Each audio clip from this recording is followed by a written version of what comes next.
Welcome back to Instables, everyone. I'm going to go over the 5-minute chart with you guys here on INDO. I'm going to show you guys exactly how this broke out yesterday and what exactly we're looking for to have a continuation here. Now, before I do get started, if you are looking for all these intraday major breakouts throughout the day, go to instables.com in the description below. For only $15 a month, you guys will never miss a breakout alert today again.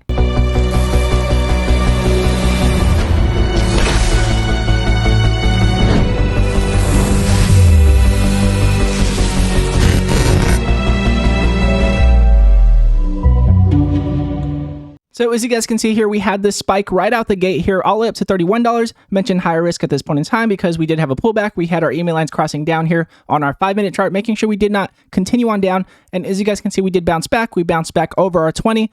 We did come up and we did retest our previous highs. We did not mention this alert and testing previous highs because, again, that was only on a bounce and we did not have the pressure that we're looking for on our MACD. As you guys can see, we had an increase in sell pressure at that point in time. So again, we were not going to break on this spike. So we did not alert this one when we came up and we tested highs at this point in time. We did, however, alert that we were testing new highs at this point in time, which did give us our continuation up. And the reason why, as you guys can see, again, we did have our EMA lines crossing back over. We had our MACD giving us an increase in buy pressure above our previous buy pressure point that we did come up. We had to pull back down from, and we bounced off of our 20-day moving average and continued on with an increase in buy pressure as we were, again, respecting our 20-day moving average, giving us this major spike all the way up over $48. And as we had this major spike, we were leading into a very strong psychological resistance here at $50. And as you guys can see, as we did lead into this $50 range, we were looking at our volume here and we did have a decrease in volume. So we needed to be careful leading into a very strong psychological resistance, and sure enough did have a pullback. And as you guys can see, we did mention higher risk at about this point in time because, again,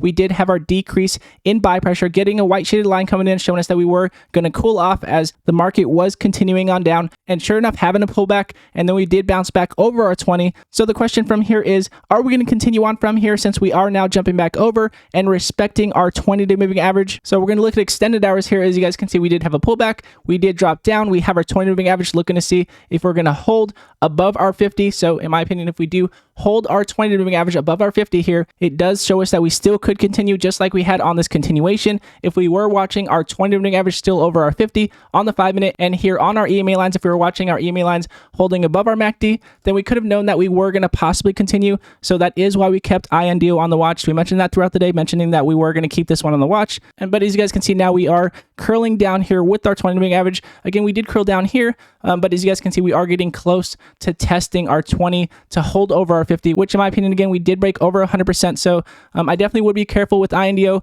But in my opinion, if we are going to see a continuation here, we definitely want to see our 20-day moving average continue on above our 50, meaning the yellow line needs to continue on above our red here to have a continuation. So that is exactly what I'll be looking for INDO. There's other plays like CEI.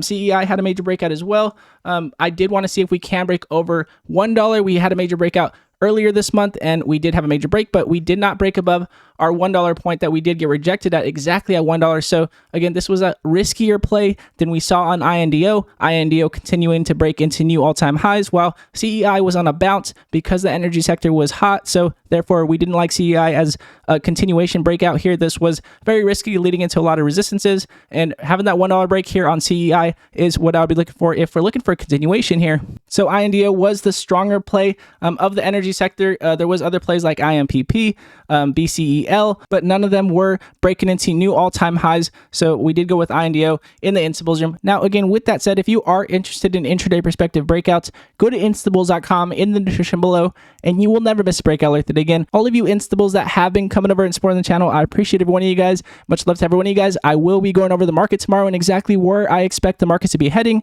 based on the news that we have been getting with Russia and Ukraine over the weekend. And again, God bless you all, and I'll see you guys in tomorrow's Sunday night countdown.